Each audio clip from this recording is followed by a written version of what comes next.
जय चिन्मय। हरे राम राम राम हरे हरे, हरे कृष्ण कृष्ण कृष्ण हरे हरे, हरे राम राम हरे हरे, हरे कृष्ण कृष्ण कृष्ण हरे हरे, हरे राम राम हरे हरे, हरे कृष्ण कृष्ण कृष्ण हरे हरे, हरे राम राम हरे हरे, हरे कृष्ण कृष्ण कृष्ण हरे हरे, हरे राम राम हरे हरे, हरे कृष्ण कृष्ण कृष्ण हरे हरे, हरे राम राम हरे हरे, हरे कृष्ण कृष्ण कृष्ण हरे हरे, हरे राम राम हरे हरे, हरे कृष्ण कृष्ण कृष्ण हरे हरे, हरे राम राम हरे हरे, हरे कृष्ण कृष्ण कृष्ण हरे हरे। श्री गणेशाय नमः। वक्रतुंड महाकाय सूर्यकोटि समप्रभ निर्विघ्नं कुरु मे देव सर्वकार्येषु सर्वदा। गणनाथ सरस्वती रवि शुक्र बृहस्पति पंचेतानि स्मरे नित्यं वेदवादी प्रवर्तये। या कुन्देन्दु तुषारहार धवला, या शुभ्रवस्त्रामृता, या वीणावृदण्डमण्डितकरा, या श्वेतपद्मासना, या ब्रह्माच्युत शंकर प्रभुजरदेवै सदा वन्दिता, सा मां पातु सरस्वती भगवती निःशेषवाड्यावहा। जामानी मात्या वरेशाल दोडी, मुक्ता फळांची श्रमणा दोडी, रुमाल फेटा शिवराजेच्या द्वारी असावे अमृतेश्वराच्या, स्वयं भानुजो भानु आराध्येला, तयाचे कोळी दीपक दिव्य झाला, हरी भक्ती लागोनी तारी समजता, नमस्कार माझा सद्गुरु एकनाथा, जयांजी केली या स्मरण होय सकल विद्येंचे अधिकरण, तेची वंदू श्रीचरण तेची नमस्कारुणी आता। सद्गुरु नमामि सद्गुरुं शांतं सच्चिदानंद विग्रहं पूर्ण ब्रह्मब्रानंदं ईशम् आळंदी वल्लभं। जयाचिया सर्ववाणी जया बोध झाला, तया सर्व कार्यार्थ देवस्य बेला, जयाचे निकर्मे सदा सौख्य राशी, नमस्कार त्या सद्गुरु तुकारामासी। संतुरानंद कोटी ब्रह्मांड नायक परिव्राजकाचार्य संत सद्गुरु तुकाराम महाराज की जय। जय जय रघुवीर समर्थ।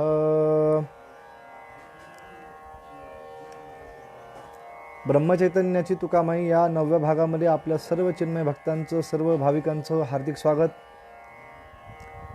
आज एकादशी आहे आणि एकादशीचं महत्त्व हे अनन्यसाधारण आहे।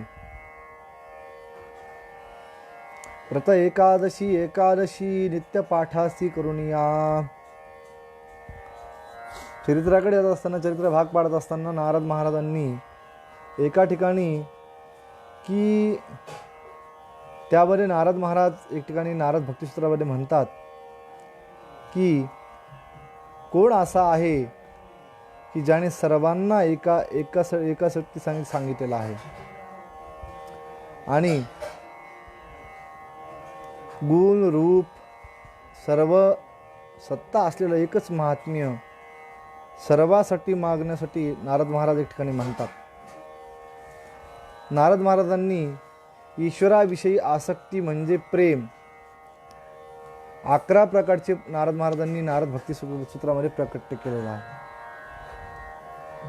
आता ईश्वर भक्ती का करावी, संत भक्ती का करावी आणि ईश्वर भक्ती केल्याने काय मिळेल? तसं संतांच्या विचारानुसार संतांनी ज्या भक्तींचे सूत्र मांडलेत किंवा संतांनी ज्या भक्तीचे सिद्धांत मांडलेत ते सिद्धांत आपल्याला सामान्यतः प्रचलित आपल्या व्यावहारिक संसारामध्ये खूप आलेले आहेत। पण मग संत एखाद्याची परीक्षा पाहतात किंवा एखाद्याला व्याधीतून हरण करतात। व्याधीतून हरण करणं किंवा एखाद्याची परीक्षा पाहण्याचं मागचं कारण काय असतं की संतांना त्याच्या अंतरीचा परमेश्वर हा शुद्ध करायचा असतो। म्हणून संत आपलं जे चरित्र आहे हे चरित्र अनुपादित प्रक्रियेने मांडतात। असा तुकाराम महाराजांचं चरित्र पाहत असताना की भगवंतावर प्रेम करणारे संत असतात। आपण सामान्य माणसं भगवंतावर प्रेम करत नाहीत असा काही तात्विक विचारांचा सिद्धांत मांडला गेला आहे। पण नारद महाराजांनी परमभक्तीचे 11 प्रकार सांगितलेले आहेत आणि नारद महाराज याच्यामध्ये काही विश्लेषण असं करतात की भक्त हा एकच असतो, भक्ताचे साध्य पण एकच असते आणि भक्तीचा परिणाम पण एकच असतो। मग भक्त कोण आहेत याला पाहण्यासाठी काय महत्त्व आहे हे पाहण्याचं महत्त्व आज आपण पाहून घेऊ की या प्रकारे या श्रेणीमध्ये त्यांनी 11 प्रकार सांगितलेले जे आहेत ते 11 प्रकार ऐकण्यासाठी आधी आपल्याला 11 प्रकार सांगितले, ते 11 विकासाचे टप्पे आहेत असं वाटतं आपल्याला. सर्वांगी विकास व्हायचा असेल तर भक्तीच्या ह्या 11 पायऱ्या चढल्याशिवाय एकादशीचं महत्त्व आपल्याला कळणार नाही. म्हणून हे 11 पायऱ्या आपण चढायला पाहिजे. आणि 11 पायऱ्या चढण्यासाठी निर्देशन काय दिलं आहे? परमात्म्याविषयी प्रेमातून निर्माण होतं त्या 11 पायऱ्या. म्हणून एकादशीचं महात्म्य कळालं, एकादशीचं महात्म्य कळण्यासाठी भक्तीतील आधी 11 पायऱ्या कळावं लागतील, तेव्हा आपण एकादशी व्रत केलं तर ते भगवंतापर्यंत जाईल. म्हणून हा प्राप्त विषय, आज एकादशी हा विषय घेतला. उत्पत्ती, एकादशीचं महात्म्य हे सर्व मी भरपूर जणांनी भागवतातून ऐकलेलं असणार आहे. रुक्मांगद राजापासून ह्या एकादशीचं महात्म्य सर्वश्रुत पृथ्वीवरती आलं आणि त्याची भक्ती रुक्मांगद राजानी दशमी दिवशी जी दंडी दिली, कोणी आहे का, आणि जो भोजन देईल त्याला तांबूल भक्षण करायचं आणि त्याची दिंडीचं दौंडी दिल्यामुळे ते महात्म्य कळालं. असं त्या एकादशीचं महात्म्य येतं. मग असं साधारणपणे ही परमेश्वरा म्हणून प्रत्येक ठिकाणी प्रेम निर्देशित करणारी आसक्ती या शब्द नारदांनी जाणीवपूर्वक कायम ठेवला आहे. आसक्ती, एखाद्या गोष्टीबद्दल आसक्ती झाली म्हणजे एखादं काहीतरी ज्ञान सद्बोध चिंतन होतं.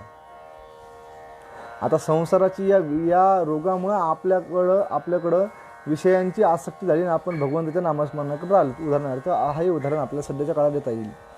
पण खरा विषय केल्यानंतर या विषयातील मूलभूत गरज सुचवण्यासाठी औचित्याने नारदांनी साधलेले आहे.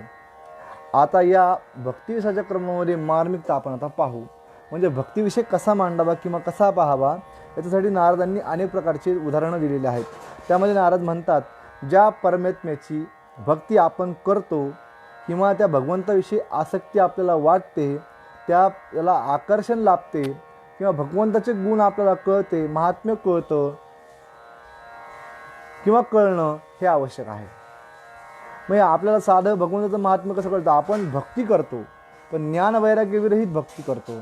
आणि ज्ञानवैराग्यविरहित भक्ती जर केली तर ती भगवंतापर्यंत पोहोचत नाही. असं नामाचं महत्त्व आहे. म्हणून मग हे नामाचं महत्त्व भक्तिप्रेमाविण आकर्षण होत नाही. म्हणून भक्ती कशी करायला पाहिजे? प्रेमाशिवाय, प्रेमाला घेऊन करायला पाहिजे. त्यामुळं भक्तिप्रेमाला घेऊन केली तर आकर्षण वाढतं आणि आकर्षण वाढल्यामुळे काय होतं तर आपल्याला भगवंताचं नामस्मरण कळतं. म्हणून नामस्मरण करण्यासाठी काय करावं लागेल तर एक साध्य करावं लागेल की भगवंत हा अलौकिक आहे हे जाणून घ्यावं लागेल. अलौकिक जाणून घेतल्यामुळे काय होईल की आपल्याकडं आसक्तीच बाळगू शकणार नाही आपण. आणि गुणमहात्म्याची शक्ती ही भक्ताला मार्गी लावते. गुण आहे, भगवंताचं हे महात्म्य आहे, भगवंताचा हा गुणधर्म आहे, हे ज्यावेळेस आपल्याला कळतं त्यावेळेस आपण भगवंताकडे आकर्षण केले जाऊ शकतो किंवा आपल्या सद्गुरूंकडे आकर्षित केले जाऊ शकतो. आता पुढे त्याचं महात्म्य आकर्षण वाटतं तेव्हा माणसाला काय वाटतं की माणसाच्या मनामध्ये एक विचार येतो की आपण हे संतांचं चरित्र मांडत असताना किंवा संतांचं चरित्र ऐकत असताना आपल्याला काय पाहावं आणि काय नाही काय पाहावं आणि काय पाहू नये याचा आपण विचार करतो. पण खरं काय पाहावं आणि काय पाहू नये याचा विचार करत असताना संतांचं महात्म्य हे आपल्याला जाणण्यासाठी आपण तेवढे सिद्ध आहोत का याचा विचार आपल्याला आधी करावा लागेल. पण संतांचं महात्म्य जाणण्यासाठी सिद्धता होण्यासाठी आधी आपल्याला आपण किती भक्त प्रथेला पोहोचलोत याचा विचार आपल्याला करावा लागेल. मग आपल्याला काय करावं लागेल की भगवंताच्या रूपासंबंधी पाहावं लागेल. आता गुण पाहिले भगवंताचे पण रूप पाहावं लागेल. आपण काही लोक रूपावर भाळतात पण रूप जर पाहिलं तर कुतूहलाने भगवंताचं रूपामुळं काय होतं आपलं केंद्रीकरण होतं. असं काही जणांनी मला प्रश्न विचारला होता की आपलं मन स्थिर का होत नाही तर भगवंताचं रूप आपण समोर आणत नाही. स्वरूप रूप दोन्ही जरी आपण समोर आणलं तर भगवंतावर आपलं मन केंद्रित होतं आणि त्यांनी काय होतं आपली द्वितीय नावाची जी पायरी आहे ती एकाग्र मनाने मग भक्ताने रूपासक्ती बाळगून भक्ती निर्माण केली तर त्याला निर्गुण निराकार आणि सगुण साकार भगवंताचं चरित्र मिळतं पाहायला. मग त्याच्यामुळं काय होतं तर रूपधारी भगवंताचं दर्शन आपल्याला घडतं. म्हणून गुण महात्म्य पाहणं आपल्याला अत्यावश्यक आहे. असं गुण पाहिलं असं रूपही भगवंताचं पाहणं, रूप पाहणं किंवा रूप जाणून घेणं, तर हे पाहून घेणं किंवा हे पाहणं आपल्याला अत्यावश्यक आहे.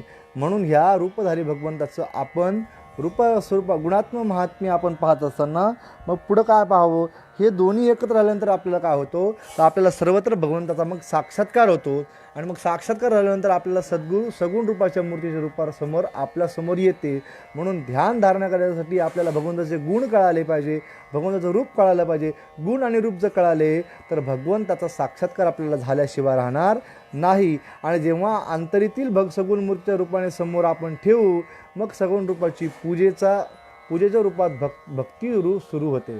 म्हणजे भगवंत जेव्हा आपल्याला सगुण रूपून आपल्या जेव्हा आपल्या अंतरिष्ट देवताची स्थापन होईल, तेव्हा मग आपल्यामध्ये असतं भगवंताबद्दल आपण भगवंताचे पूजन करावे, भगवंताचं ध्यानधारणा करावी. ही गोष्ट आपल्या मनामध्ये काय होईल, प्रतिपादित होईल. आणि म्हणून ही गोष्ट जर झाली तर आपल्या भगवंताची तिसरी जी गोष्ट आहे की तिसरी पायरी ही आपल्याला भक्ताला आपल्या ह्या भगवंताची कळेल. आणि त्यामुळे काय होईल, तर भगवंताचं अधिष्ठान असणं आपल्यासोबत अखंड त्याचं नामस्मरण राहील. आणि भगवत स्वरूपी एकरूप होऊन आपण भक्ताची धारणा आपल्या मनामध्ये होईल. आणि भक्ताला काय होईल, मग स्मरणशक्ती निर्माण होईल. स्मरणशक्ती म्हणजे काय, बाह्यता सगुण मूर्तीची दर्शनतिया, बाह्य रूपाने आपल्याला भगवंत कळतो, तो आपल्याला निर्गुण निराकार आहे की सगुण साकार आहे हे कळायला आपल्याला सुरुवात होईल. आणि हे कळल्यानंतर काय होईल, तर मग दास्यत्व आपण भगवंताचं करू. दर्शनीय झालं की आपण काय प्रिय दास्यत्व निर्माण होईल. आणि ज्यावेळेस आपण सद्गुरूंचं दास्यत्व करू किंवा भगवंताचं दास्यत्व करू, तेव्हा आपल्याला काय होईल, प्रिय व्यक्तीशी सख्य निर्माण करण्याचा प्रयत्न आपण करतोय असं आपल्या मनामध्ये काय होईल, एक भाव निर्माण होईल. आणि ही सख्यशक्ती निर्माण झाल्यानंतर काय होईल की एक समर्पण भावना आपली येईल. आणि समर्पण भावना आल्यामुळं आपल्याला अधिकाधिक भावना वाढत जाईल. आणि आपल्या सद्गुरूंकडे आणि आपल्या सद्गुरूकडे किंवा आपल्या गुरूंकडे किंवा भगवंताकडे आपलं एक चित्त राहील. आणि त्यामुळे काय होईल, जशी जशी ही भावना वाढत जाईल तशी तशी आपल्यावर भगवंताची कांतासक्ती वाढल, वात्सल्य आपल्या मनातलं वात्सल्य वाढल. आणि सर्वाकडे आपण एकरूपतेने पाहू. काय होईल, वात्सल्य शक्ती आणि कांतशक्ती होईल. आणि त्यामुळे आपण एकरूपतेने पाहू. आणि मग आपले गुरु हे अमके महाराज हे तमके महाराज, सर्व सद्गुरूंच्या ठिकाणी आपल्याला आपल्या सद्गुरूंचं दर्शन होईल. किंवा सर्व देवांच्या ठिकाणी आपल्याला आपल्या देवाचं दर्शन होईल. आणि ही शक्ती ज्यावेळेस आपल्या मनामध्ये निर्माण होईल, त्यावेळेस काय होईल, तर त्यावेळेस आपलं जीवन हे साफल्य भक्तीच्या मार्गावर कुठेतरी धन्यतेच्या मार्गाने होण्यासाठी आपल्याला हे होईल. एखाद्या पतिव्रतेने आपल्या स्वामीच्या सेवेस जसं सर्वस्व अर्पण लावते, तद्वत आपण भक्त आपल्या परमात्म्याच्या किंवा आपल्या सद्गुरूंच्या भक्तीत धन्यता मानू. त्यावेळेस आपण आपलं सर्वस्व आपल्या सद्गुरूंना अर्पण केल्याप्रमाणे आहे.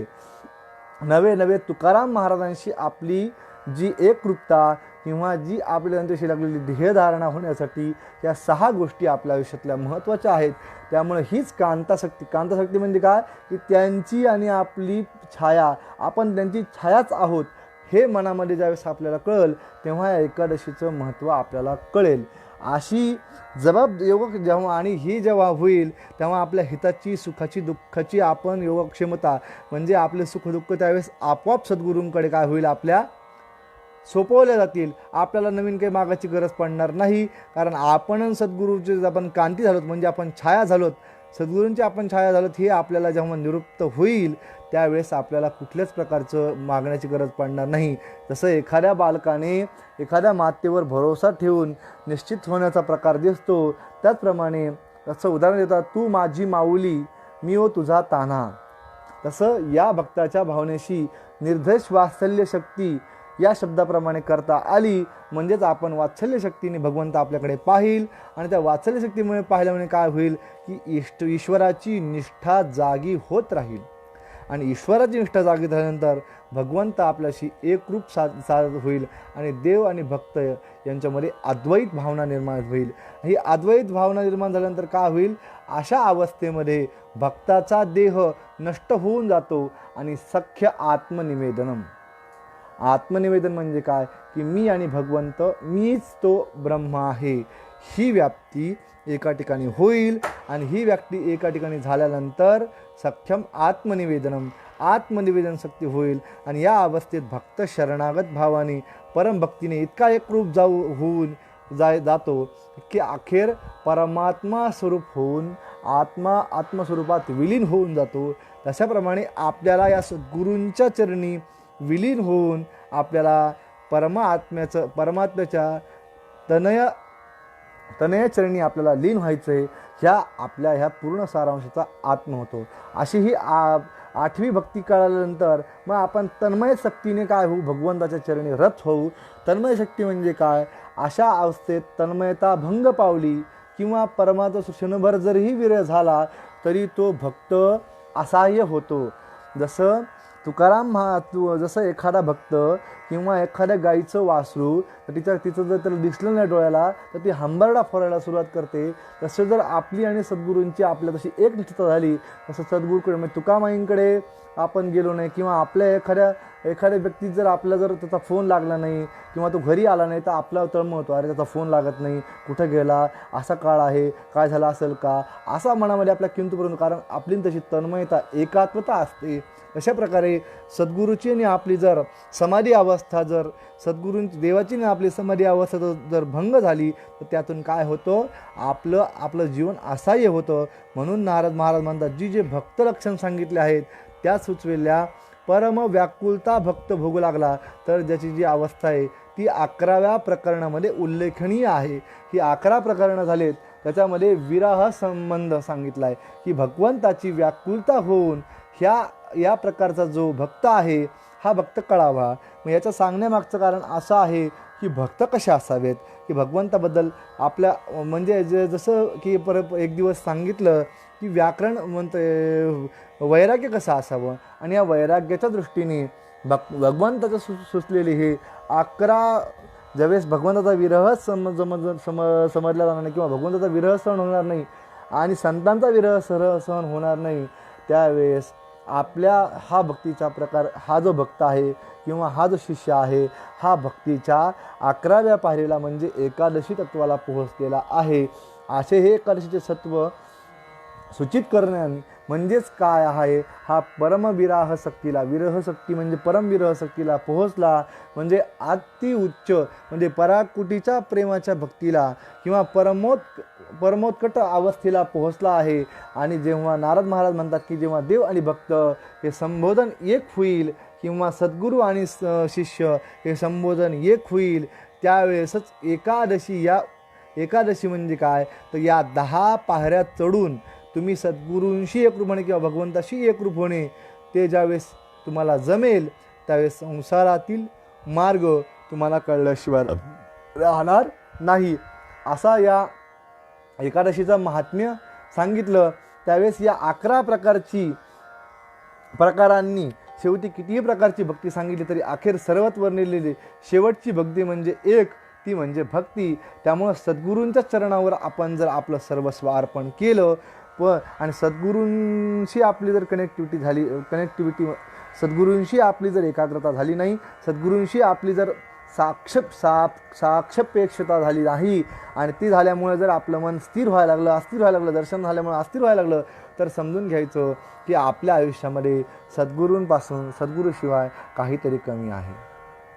म्हणून या एकादशीचा सारांश असा आहे की हे एकादशी सारांशावरून असं ज्ञानबोधन होतं की भक्ताने सद्गुरूंच्या चरणावरती किंवा भक्ताने या एकादश मार्गाने विरह मार्ग सगळ्यात महत्त्व सांगितलं की त्या विरहामुळं जर आपल्याला आपल्या सद्गुरूंचं साक्षभूत म्हणजे किंवा सारखी त्यांच्याशी जर आपली सारूप्य होत असेल आणि त्यामुळे जर आपल्याला सद्गुरूंच्याबद्दल जर काळजी वाटत असेल किंवा सद्गुरूंपासून आपल्याला जर आपल्या डोळ्यातून अश्रू बाहेर पडत असतील, सद्गुरूशिवाय मन आपलं लागत नसेल, खूप एकाग्र झालं असेल तर समजायचं की ही परम उच्च कोटी भक्ताची पराकाष्ठा आहे. म्हणजे हा एकादशी महात्म्यातला परमोच्च कोटी भक्त जो आहे तो हा भक्त समजला जाईल.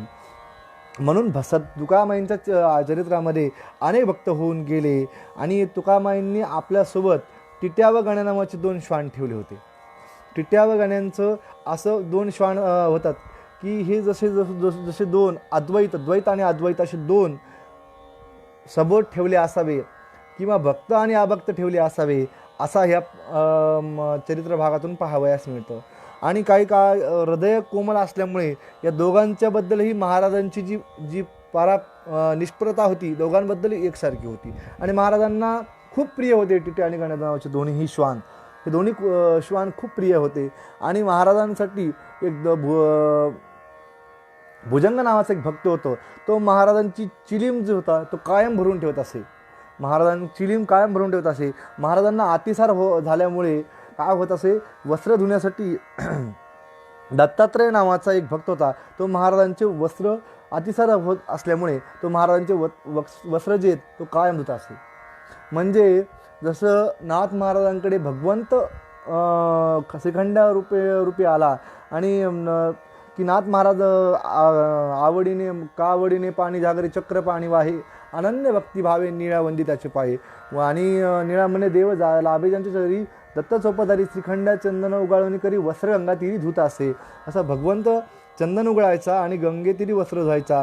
तसे हे जे दत्त किंवा भुजंग नावाचे हे दोन व्यक्ती होते हे भगवंत स्वरूपच असावे आणि सद्गुरून माऊलींच्या सेवेमध्ये हे असावे.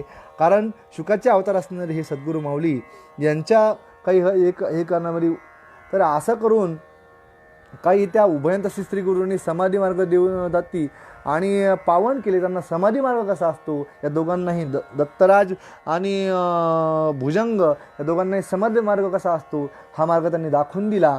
आणि असं काही जात असताना महाराजाप्रती काही काळ गेल्यानंतर असं जेव्हा महाराज गण्या श्वान नावाचा जो पशु आहे, असं सांगतात की त्या चरित्रामध्ये असा काही भाग येतो की महाराज त्या गण्या श्वान जर स्वतः महाराजांनी त्याला समाधी दिली असा चरित्र भागामध्ये भाग येतो. म्हणजे महाराजांची जसं मी सांगितलं की समदृष्टी जी संतांची निरपेक्ष आणि समदृष्टी असती, अशी तुकाराम महाराजांनी गण्या नावाच्या श्वानाला त्यांच्याच स्वहस्तानी म्हणजे श्वान योनीमध्ये येऊन सुद्धा सद्गुरूंच्या चरणी येऊन जर श्वानाला जर समाधी मिळत असेल तर आपण चालते बोलते मनुष्य आहोत. माझ्यासारखा एक श्वान जो त्यांच्या कृपेने बोलतोय, तसं सद्गुरूच्या चरणी जाऊन जर आपण संतद्वारीचा कुत्रा होऊन जर त्यांच्यावरती भुंकलो आणि जर त्यांची कृपादृष्टी पडून जर माझं जीवन साफल्य झालं तर मला त्याचा अत्यानंद आहे असं हे व्रत सर्वांना कळावं. त्याच्यामुळं काय होतं की एकदा काय झालं की एक माजलगावचे शेषराव नावाचे गृहस्थ होते.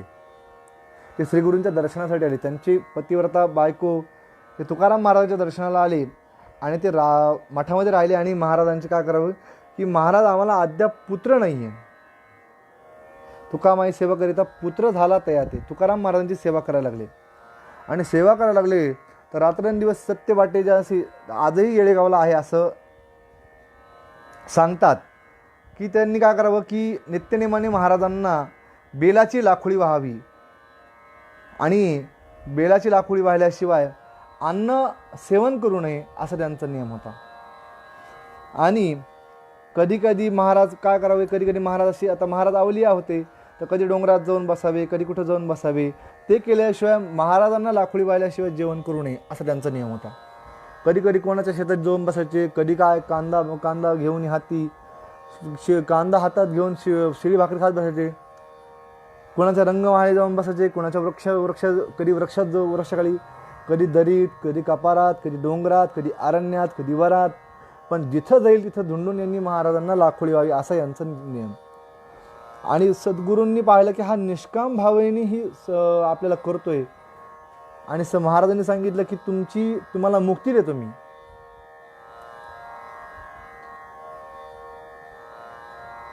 सहज समाधी महाराजांनी त्यांना लावली. आणि असा काही काळ लोटल्यानंतर अंतकाळ जवळ आला तेव्हा देहाची काय झाली, लीन चरणी सद्गुरूंच्या चरणी आयसी शिष्य शाखा वाढली. खूप शिष्य शाखा महाराजांची वाढली. तिथला एक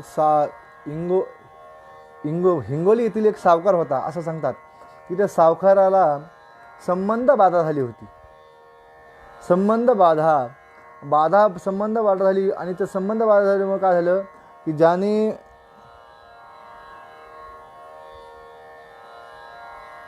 असं सांगतात की ज्याने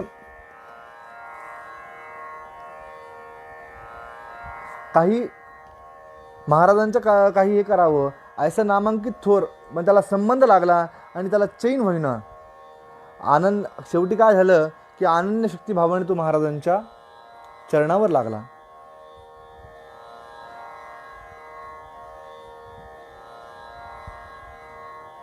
आणि महाराज त्यांना प्रसाद देऊ लागले. महाराज त्यांना आता महाराज दही भाकरी महाराज त्यांना देऊ लागले. असं काही खूप काळ लोटला, जवळजवळ किती काळ लोटला सांगतात की 5 वर्ष झाले तरी. आणि ह्या प्रसादाने काय झालं, प्रसाद दिल्यामुळे काय झालं की हा संबंध हरला आणि तो वामन जो आहे तो निरोगी झाला.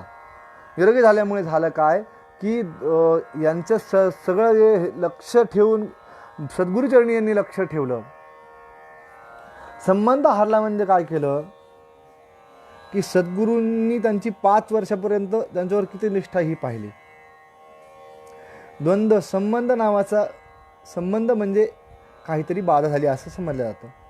पण ही बाधा झाली म्हणजे कशाची बाधा झाली तर सद्गुरू नामस्मरणाविषयी मागच्या जन्मीतील काही सुकृत किंवा काही पाप ताप हे या जन्मात आलं, किंवा मागच्या जन्मीतील काहीतरी पुण्य साठा या जन्मी वाढला. तो वाढल्यामुळं सद्गुरूंची कृपा व्हावी यासाठी काहीतरी कारण व्हावं म्हणून ही संबंध बाधा झाली असावी, असं तत्वनिष्ठ हे दृष्टांत असं दिसतो. मग ही असं होऊन सद्गुरुचरणावर लागून सुद्धा सुखाचा आनंद भेटून सुद्धा त्यावेळेस काय व्हावं. आणि वामन जे होते हिंगोलीचे यांचा जो निर्याण काळ जवळ आला आणि निर्याण काळ जवळ आल्यावर त्यांनी असं केलं की श्री गुरु चरणावर त्यांनी आपलं देह ठेवून दिला. आणि त्यांनी ते काय म्हणतात की बहुजन्माचे फळ लागलं. तेव्हा काय झालं, मला सद्गुरूंची जमापुंजी मिळाली. त्यामुळे काय माझं जे काही तन मन धन जे आहे ते मी सद्गुरूंना अर्पण करतो.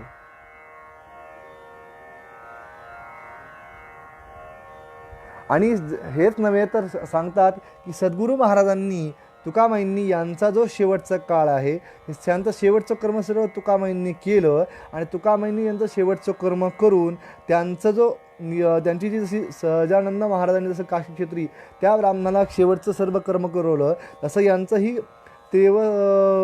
शेवटचं कर्म सर्व तुकाराम महाराजांनी काय सांगतात की ती अंगी निजांग प्रातःकाळी उठले, धनाचे सर्व कर्म केले, न कोणा न कळता मात धावून गेले, त्वरित स्वहस्ते अस्थि घेत निवडून रक्षेतील. म्हणजे स्वतःच्या हाताने अस्थिसंचय केला. आणि तुकामाईंनी हे अस्थिसंचय हे अस्थि जे आहेत त्या पाण्यामध्ये त्यांच्या अस्थिसंचय जो आहे तो पाण्यामध्ये विसर्जन केला. म्हणजे सद्गुरूंची एवढी कृपा का झाली की त्या सद्गुरूंवरती आपलं पूर्ण धैर्य किंवा आपलं पूर्ण जीवन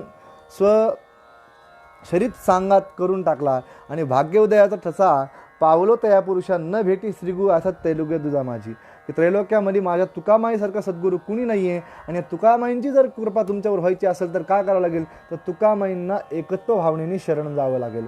मग तुकाबाईंना शरण गेल्याने काय होईल की सद्गुरूशी शरण जाय त्यासी ब्रह्मप्राप्ती होय, न लगे अनेक उपाय धरावे सद्गुरूचे पाय.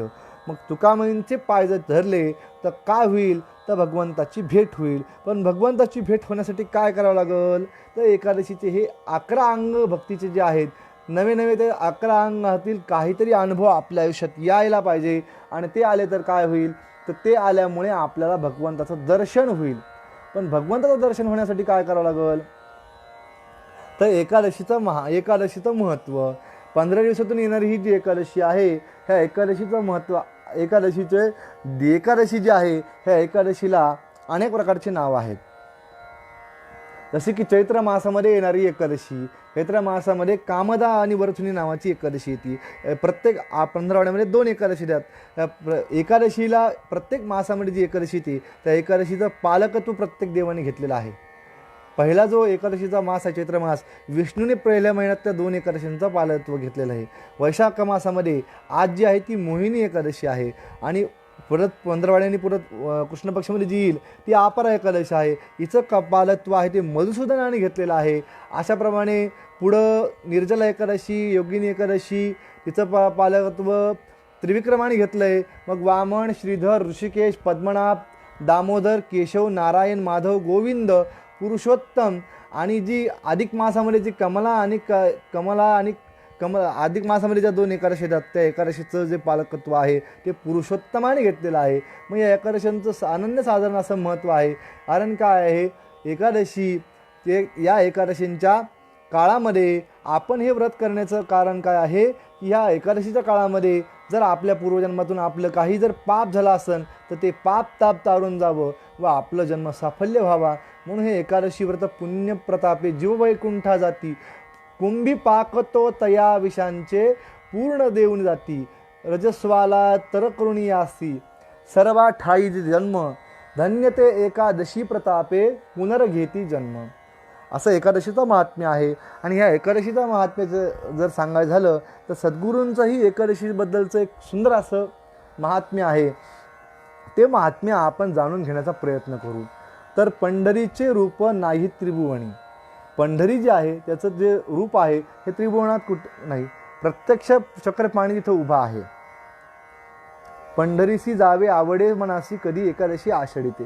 मी तुम्हाला सांगितलं मध्ये मागं की पंढरीचं महात्म्य काय आहे, पंढरीला चातुर्मास का आहे, पंढरीला लोक का जातात, की भानुदास महाराजांची तिथं असलेली पुण्याई, भानुदासांना दिलेला भगवंतांनी आशीर्वाद, त्यामुळे एकनाथ महाराजांचा त्यांच्या कुळामध्ये विष्णूंचा अवतार, असा अनेक भाग आपण मागच्या चरित्रामध्ये आपण पाहिला, उदाहरणासकट पाहिला.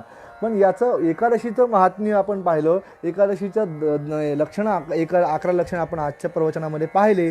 पण एकादशीत सद्गुरू माऊलींनी पांडुरंगाची भक्तीचं महत्त्व काय केलं. कारण सद्गुरूंनी ज्यामुळे शुकाचार्यांनी 15 पुराण लिहिले, महापुराण लिहिले, पण तोपर्यंत त्यांच्या मनाला काय होतं, मनाला आनंद नाही, त्यांच्या मनाला कुठली तरी हुरहुर लागली होती. ज्यावेळेस त्यांना गणपती महाराजांनी सांगितलं, महाराज तुम्ही भागवत श्रीकृष्णाच्या लीला लिहायला सुरुवात करा. आणि ज्यावेळेस श्रीकृष्णाच्या लीला लिहायला सुरुवात केली त्यावेळेस शुकाचार्यांचं मन जे ते आनंदी आणि स्थिर झालं. मनाला एक आनंद मिळाला, एक आल्हाद मिळाला. आणि आल्हाद मिळाल्यानंतर मग त्यांनी सांगितलं, त्यावेळेस ते म्हणतात की भगवंताचं जो कोणी ह्या भागवताचं 90 अध्यायाचं पारायण करेल त्याला 90,000 ग्रहणांचं पुण्य मिळेल. कारण 90 अध्याय येतात भागवताच्या 90 दशमस्कंदामध्ये. त्याचं जो कोणी पारायण करील त्याला 4 युगामध्ये जे युग आहेत त्या 4 युगामध्ये जेवढे काही ग्रहण येतात तेवढ्या सगळ्या ग्रहणांचं 90,000 ग्रहणांचं पुण्यफळ मिळेल.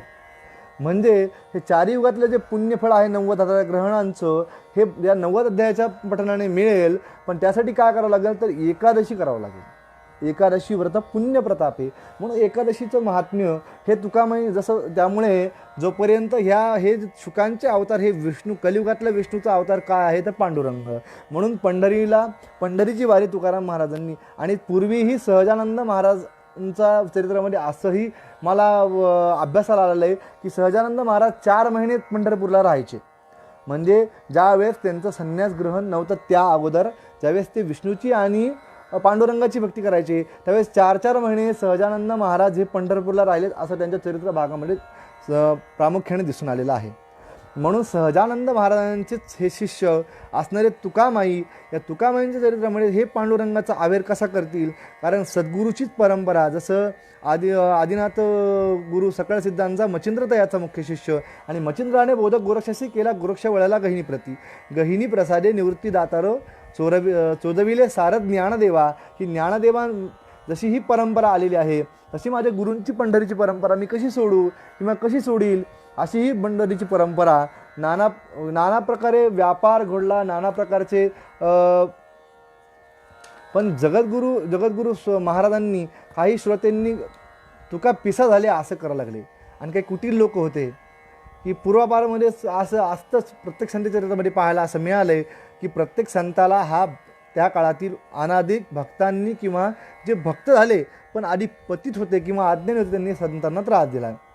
मग काय म्हणायला लागले, रामकृष्ण अवतार मूर्ती असणारे हे तुकाराम महाराज यांनी काहीतरी चमत्कार करून दाखवा. आणि काही समुदाय, ज्ञानवंत समुदाय अवघा जमा झाला आणि त्यांनी सांगितलं की काहीतरी तुकाराम महाराज, त्यांनी काय सांगितलं, काय हे तुकाराम महाराज धनगराच्या घरी जातात, भाकरी खातात, कुठेही तुकडा मोडतात, आणि काय म्हणे काय आवडतं यांना, काय वाटते म्हणे यांना, काही असं काही यांना नेष्टिक काही असं काही वागू नयेत का यांनी. आणि काहीतरी करावं. अरे मनमत्सर आधी मत्सराने कर्माभिमानाने टळून गेलेले हे लोक महाराजांना बोलू लागले आणि महाराजांच्या मनामध्ये सांगितलं की संत क्षणमात्रामध्ये ओळखतात. आणि काही एक व्यक्ती असा होता की तो महाराजांना असं बोलला आणि असं बोलला आणि महाराजांनी काय केलं, एक छोटासा दृष्टांत दाखवला. त्यांनी बोलला आणि घरी गेला आणि काय झालं की त्याला पोटशूळ उठलं. म्हणजे पोटशूळ, त्याला त्रास व्हायला लागला पोटाचा आणि त्रास व्हायला लागल्यामुळे तो गडगड लोळू लागला आणि लोळू लागला. आणि मग त्यांनी क्षणमात्रात त्याला कळालं की आता सगळेजण जमले आणि समुदाय करू लागला, काय झालं काय झालं. खूप उपचार केले पण काहीच त्याला कुठल्याच प्रकारचा उपाय त्याला पडेना. मग त्याने असा विचार केला, खूप आप्तवर्ग सगळं जमवली, आता काय करावी म्हणून काहीच समजेना. आणि मग काय केलं महाराजांनी, कोण म्हणाले की कोणी निंदा, हाच तुमचा धंदा, पण सद्गुरू काय कधी सर्वभूती सर्वदृष्टीने पाहतात असे तुकाराम महाराज जे आहेत. या तुकाराम महाराजांनी काय केलं, तर तुकाराम महाराजांनी आपल्या रीतीने आपल्या सर्वदृष्टी समभावाने यांनी काय केलं, त्याच्याकडे पाहिलं आणि असा विचार करू लागले की आता आपली जी ही दृष्टी आहे आणि मग जाऊ द्या बाबा याचा आणि चालता त्याच्याकडे पाहिलं आणि त्याचा जो शूळ जो होता तो हरून घेतला. आणि हरून घेतल्यानंतर महाराज मग मात्र आता यांना त्या ब्रह्मतत्वाला महाराजांचा अधिकार कळाला आणि ते सर्व त्याचं कुटुंबासकट महाराजांना शरण आले आणि शरण घेऊन त्यांना महाराजांचा अधिकार कळाला. असं काही घडू लागलं. एक दिवस महाराज उमरखेडी काय झालं, एक दिवस उमरखेडला कीर्तन सुरू झालं आणि त्या काळात कीर्तन म्हणजे एक खूप मोठ्या प्रकारचा एक मनुष्यासाठी एक तत्त्वज्ञानाचा भाग असायचा. आणि त्या काळात एक मनाला आल्हाद देणारा एक प्रकार म्हणा किंवा विरंगुळा आपण म्हणू, एक कीर्तन असा कीर्तन ही एक गोष्ट होती. आणि त्या कीर्तनाला पाहण्यासाठी सगळेजण बसले. गुरु महाराज तुकाराम महाराज इथं निर्भयपणे जाऊन बसले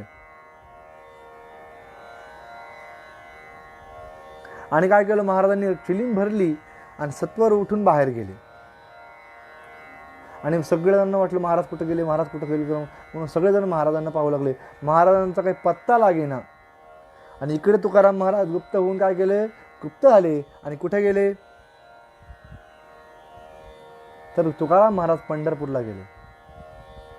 आणि तुकाराम महाराज पंढरपूरला गेल्यानंतर इकडं सर्वजणांना आश्चर्य वाटू लागलं की महाराज कुठे गेले.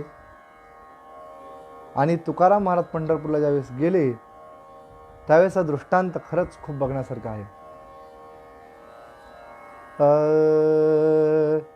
साजिरे ते रूप गोजिरी ती मूर्ती, साजिरे ते रूप गोजिरी ती मूर्ती, ऐक्य भाव स्थिती तू कामाई.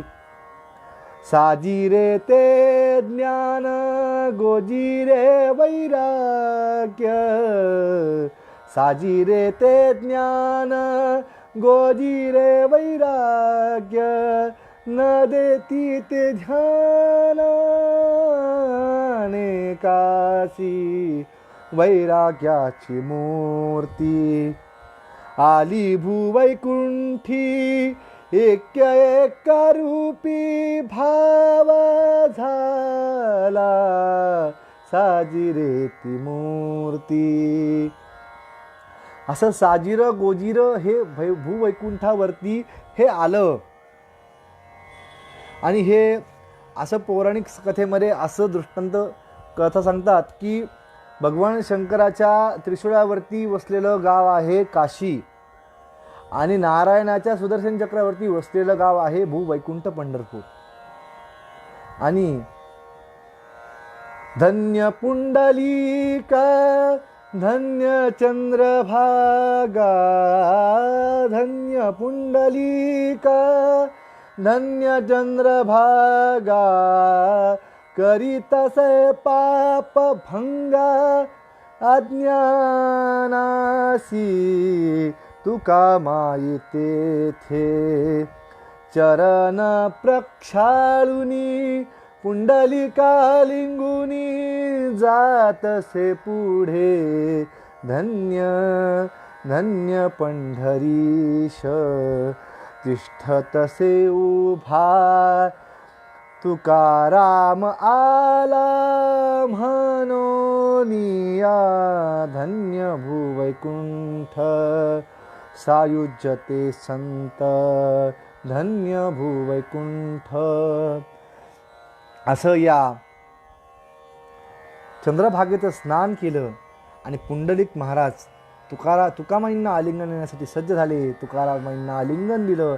तुकामाई तो विप्रघाट चढून पुढे अशाच संतांच्या चरणाला पुढे आले. नंतर दत्तविप्र असेच सगळ्या एकमुखी दत्त महाराजांचं दर्शन घेत पुढं नामदेव महाराजांच्या पायरीपर्यंत आले. नामा म्हणे तयाचा किंकर. नामदेव महाराज चोखामेण्याचं दर्शन घेतलं. नामदेव रायाचं दर्शन घेतलं आणि जी ध्वजारूपाने फडकणारी आहे ती जी भक्तरूपिणी आहे तिचंही दर्शन घेतलं. त्या गरुड खांबापाशी आले आणि गरुड खांबापाशी आल्यानंतर त्या भगवंताला आनंद झाला. आज माझं साक्षात माझं रूप माझ्या दर्शनासाठी आलेलं आहे. याच्या गुरुनी माझा सोहळा किती मोठा केला होता. त्या नेपाळच्या राजाने दिलेला एवढा मौल्यवान हार माझ्या कंठावर अर्पण केला, पण माझ्या चरणी स्वतःचं चित्तही अर्पण केलं. आणि जसे आमचे एकनाथ महाराज म्हणतात की ज्यावेळेस भगवंताला तुकामाई भेटायला गेले त्यावेळेस तुकामाईंना तर आनंद झाला, पण भगवंताला आनंद का झाला असेल तर ज्यावेळेस तुकामाई भगवंताला भेटली त्यावेळेस तुकामाईंना काय वाटलं असेल तर तुकामाईंना हेच वाटलं असेल की नाथ महाराज म्हणतात की अवघेची त्रैलोक्य आनंदाची आता. आज मला त्रैलोक्यामध्ये काहीच कमी नाही आहे. अवघेची त्रैलोक्य आनंदाची आता चरणी जगन्नाथा चित्त ठेले. की मी तुकामाई म्हणतात की मी आज माझ्या पंढरीश पांडुरंगाच्या चरणी मी आज चित्त ठेवलंय. आणि माय जगन्नाथ बाप जगन्नाथ अनाथांचा नाथ जनार्दन म्हणजे पंढरीश पांडुरंग जो आहे हा सर्व अनाथांचा जो नाथ पंढरीमध्ये बसलेला आहे. हा पंढरीमधलेला अनाथांचा नाथ हा माझा पांडुरंग हा मला दर्शन देतोय. आणि ज्यावेळेस महाराज गरुडाची भेट घेतली. गरुड महाराजांनी नमस्कार केला. तुकामाईंनी गरुड महाराजांना नमस्कार केला आणि तुकाराम महाराज पुढे असलेल्या त्यांचे विठ्ठलाचे परम भक्त भाणदास महाराजांच्या समाधीला वंदन केलं. भाणदास महाराजांनी त्यांना प्रणाम केला. भाणदास महाराजांच्या समाधीचं दर्शन घेऊन ज्यावेळेस राऊळात भगवंतासमोर गेले, भगवंत आपल्या अंगावर शेला नाही, डोक्यावरती मुकुट नाही आणि भगवंत त्या विटेवरून खाली उतरले आणि तुकाराम महाराजांना आलिंगन दिलं. आणि हे आलिंगन दिल्यानंतर त्यावेळेस नाथ महाराजांचा एक अभंग वाटतो की मज वाटे त्यासे आलिंगन द्यावे कदा न सोडावे चरण त्यांची. असं भगवंताने जेव्हा आलिंगन दिलं आणि तुकाराम महाराजांनी भगवंताची मनोमन पूजा केली आणि प्रसाद आणि बुक्का काय केलं की भगवंतांनी आपल्या घरातल्या ज्या काही तुळशीच्या माळा होत्या त्या तुकाराम महाराजांच्या गळ्यात घातल्या. आणि आपल्या भावाचा जो बुक्का होता की वारकऱ्यांना जो महत्त्वाचा वाटतो तो बुक्का तुकामाईंच्या कपाळावरती लावला. आणि नुसताच बुक्का नाही तर घवघवीत बुक्का लावला. आणि असा हा तुकाराम महाराजांचा अधिकार खूप अत्यंत श्रेष्ठ आहे. काय केलं भगवंतानी? भगवंतामुळे शुकांचेच अवतार हे. आणि शुक म्हणजे दुसरे कोणी नाही तर नारायण स्वरूप. आणि तुकामाईंना हा बुक्का लावला. आवडे देवासी आमचे नाथ महाराज म्हणतात की आवडे देवासी तो ऐसा प्रकार.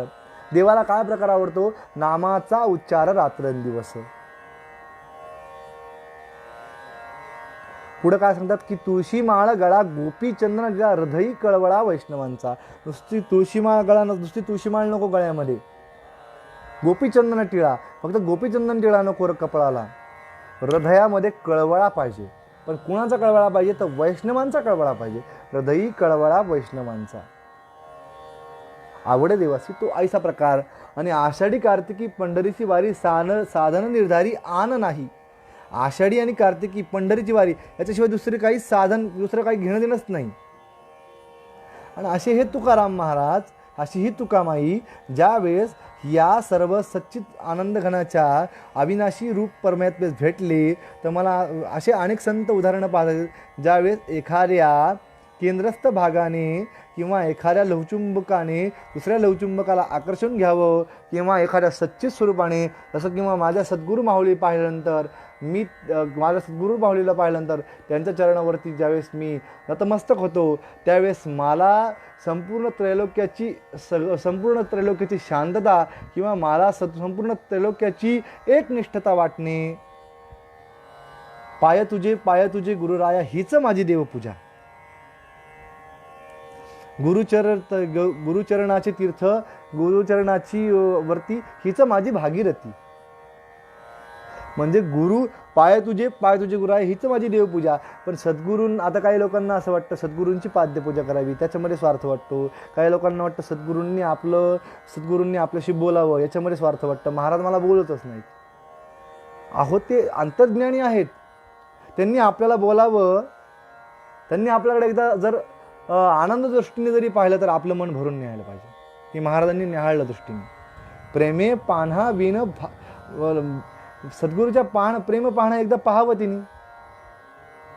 आणि मग काय झालं, असं हे काळ झाला. आणि काही हे उमरखेडचे भक्त काही जे काय केलं ते त्याच्यामध्ये पंढरीमध्ये महाराजांना भेटले. आणि महाराज तुम्ही कसं काय इथं, म्हणून तुकामाईंचं दर्शन घेतलं. जसं आपल्याला आपल्या गावचे महाराज भेटले तर आपण दर्शन घेतो, तसं तुकामाईंचं दर्शन तिथल्या काही भक्तांनी घेतलं. आणि त्यांनी सांगितलं, महाराज कुठे तुम्ही याच्यामध्ये म्हणून भगवंताची पूजा केली. आणि सकाळी काय केलं, आता महाराजांचं म्हणत आलं तर प्रातःकाळी आपण आता ह्याच्यामध्ये पाहिजेत येळेगावमध्ये. तर त्यावेळेस येळेगावमध्ये वेशीमध्ये प्रगटले आणि उमरखेडला. आणि रात्री काय झालेलं, कीर्तन गजर झाला, जणस जागर काढल्यामुळे काय झालं, लोक आता झोपेतच होते.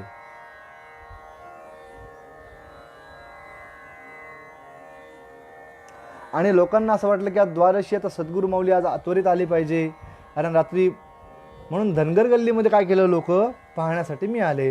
पण हे जे महाराज होते, हे महाराज काय धनगर गल्लीमध्ये नव्हते. महाराज कुठे होते तर महाराज एक ठिकाणी अद्वैत स्थितीमध्ये बसलेले होते.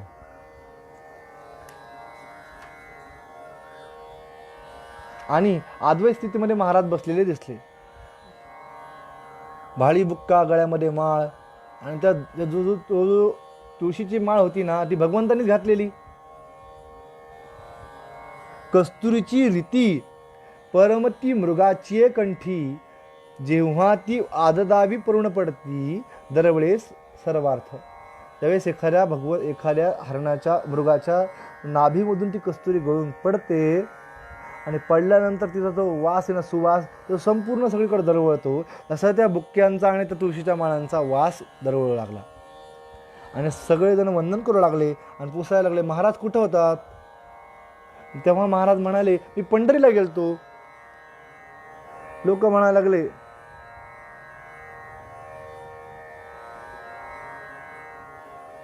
लागले, जाऊ द्या.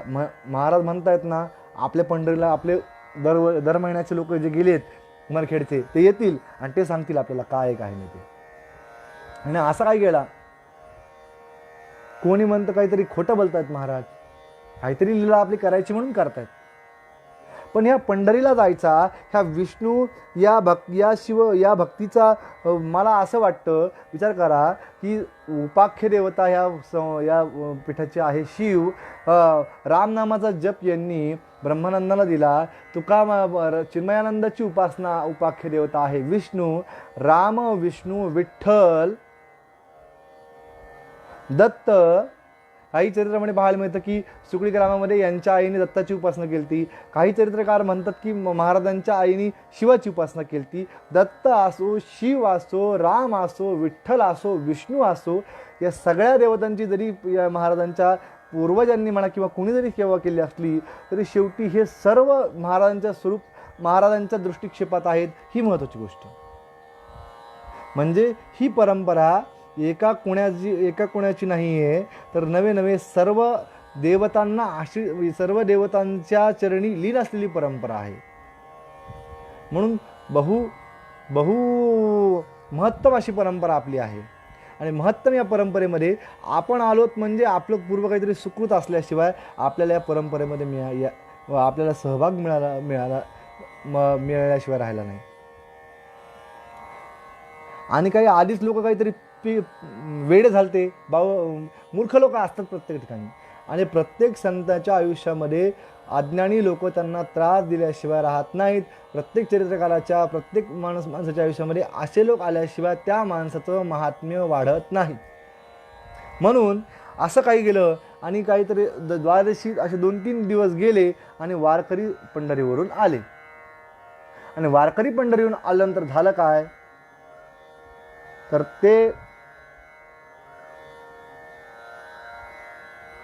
ते म्हणायला लागले की महाराज आम्हाला पांडुरंगाच्या देवळामध्ये रात्री आम्हाला भेटले. आणि हे भेटले असं ज्या वेळेस कळालं त्यावेळेस मात्र आता सर्व नाठाळ जे लोक होते ते सुद्धा महाराजांच्या चरणी लीन झाले. दृष्टांत झाला, सिद्धांत असा आहे की सद्गुरूंची लीला किंवा सद्गुरू आणि हे जे काही नामस्मरण भक्तीतले जे काही लोक होते या लोकांनी सद्गुरूंची महती वाढवण्यासाठी सद्गुरूंनी त्यांना त्यांची महती वाढवण्याची गरज नाही, कारण ते आहेतच साक्षरूपी परमेश्वरूपी साक्षरूपी संत आहेत. पण या महात्म्याने त्यांनी काय सांगितलं की एकादशीचं महत्त्व जे आहे ते एकादशीचं महत्त्व खूप अनन्यसाधारण आहे. आणि एकादशीची जी वारी आहे ही तुकामाईंनी सुद्धा केली आहे, श्री महाराज सुद्धा करतात. पण ही वारी याच्यासाठी केली की वारी केल्याशिवाय आयुष्यात एक तरी वारी अनुभवावी, तशी एक तरी ओवी अनुभवावी, जसे माऊली ज्ञानेश्वरीची एक तरी ओवी अनुभवावी, तशी एक तरी वारी अनुभवावी. एकदा तरी पंढरीला चालत जावं म्हणजे कळतं की वारी काय असते. म्हणून ही जी आपण संकल्पना ह्या चरित्रातून मांडतोय किंवा सिद्धांत मांडतोय, हे सिद्धांत आयुष्यात असं शिकवतात की संतांचं जे आयुष्य आहे हे आपल्यासारख्या अज्ञानी लोकांसाठी त्यांनी खर्च केलं आहे. म्हणून याच्यातून सिद्धांत असा आहे, सांगतात सद्गुरू की पांडुरंगाची सेवा करा, कोणाचीही करा, पण फक्त त्या ठिकाणी दृढ भाव धरा. म्हणून हे आधी आनंदाने आणि मग काय करायला लागले, लोक नमस्कार करू लागले, नवल करू लागले. आणि सगळ्यांनाच तुकाराम महाराज परमपूर्ण रामाचा पांडुरंगाचा अवतार, रामाचा अवतार, शिवाचा अवतार असं वाटू लागलं. आणि लोक त्यांचा जय जयकार करू लागले. आणि लोक म्हणायला लागले, काय म्हणाले लोक, जय जयकार करू लागले, धन्य धन्य ती तुकेंद्र स्वामी, धन्य ती तुका माऊली असं म्हणून नाचू लागले.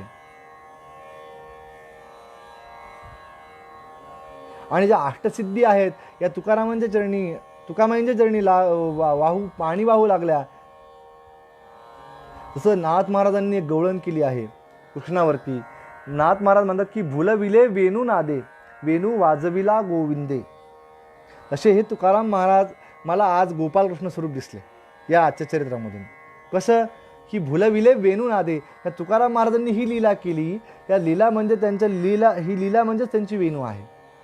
भुलविले वेणू नादे, वेणू वाजविला गोविंदे. ही लीला करण्यामागचं कारण काय आहे, ही लीला करण्यामागचं कारण आहे भुलविले वेणू नादे, वेणू वाजविला गोविंदे. तृणचर लुब्ध झाली, पुच्छे वाहून या ठेली. जसं नाथांनी असं सांगितलं की तृणचर लुब्ध झाली, ही वारा पान ज्यावेळेस भगवंताची ही मुरली वाजायला लागलेली आहे त्यावेळेस तृणचर म्हणजे जे गवत असतं जे वाऱ्याने हलतो ते सुद्धा हलत नाही, स्तब्ध आहे. पुच्छे वाहून या ठेली.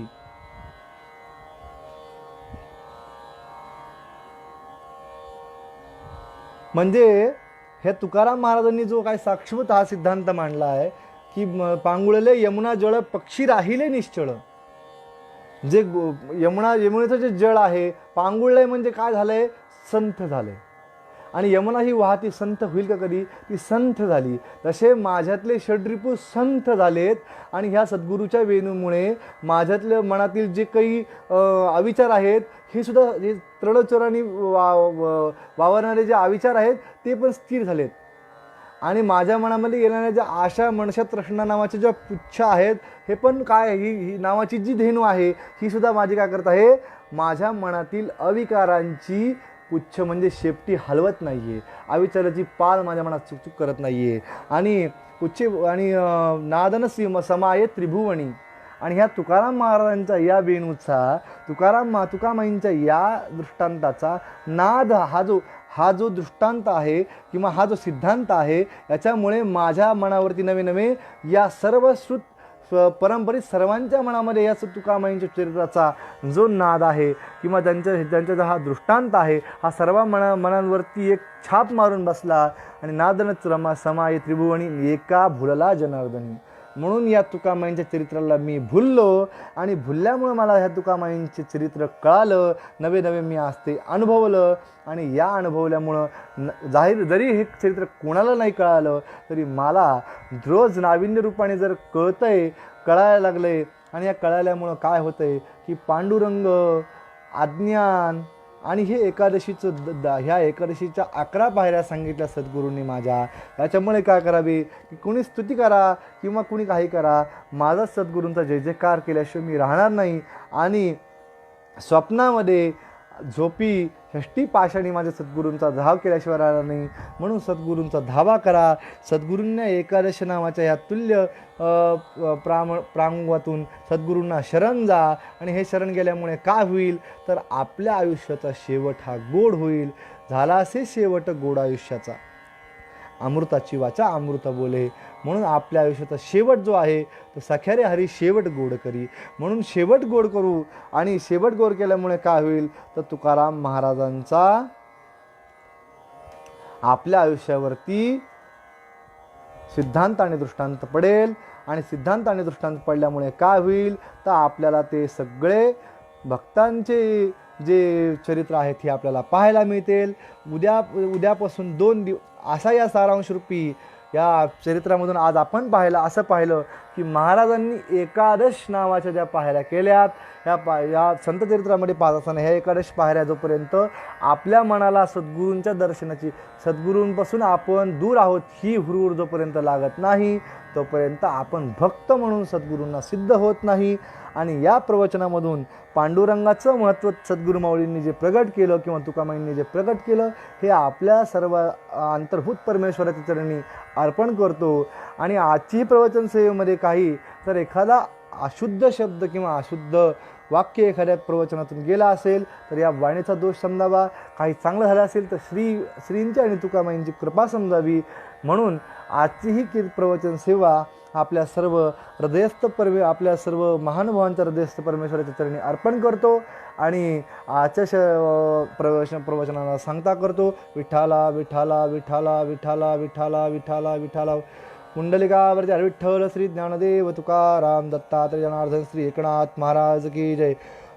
सद्गुरु चिन्मयानंद महाराज की जय. परमहंस परिव्राजकाचार्य तुकाराम महाराज की जय. वामनानंद महाराज की जय. झा श्री औदुंबर ग्राम स्वर्ग दुसरे भासे जना भुवरी. जेथे चिन्मय मूर्तीचा मठ असे त्या रम्य पीठावरी. झाले सद्गुरु शांत दांत सुमती ब्रह्मान्य भक्तार्थया. श्री सद्गुरु वामनानंद वंदन तुम्हा साष्टांग भावे सदा. अनंत कोटी ब्रह्मांड नायक राजाधिराज भोगिराज परमहंस परिव्राजकाचार्य तुकाराम महाराज की जय. जय जय रघुवीर समर्थ. जय चिन्मय.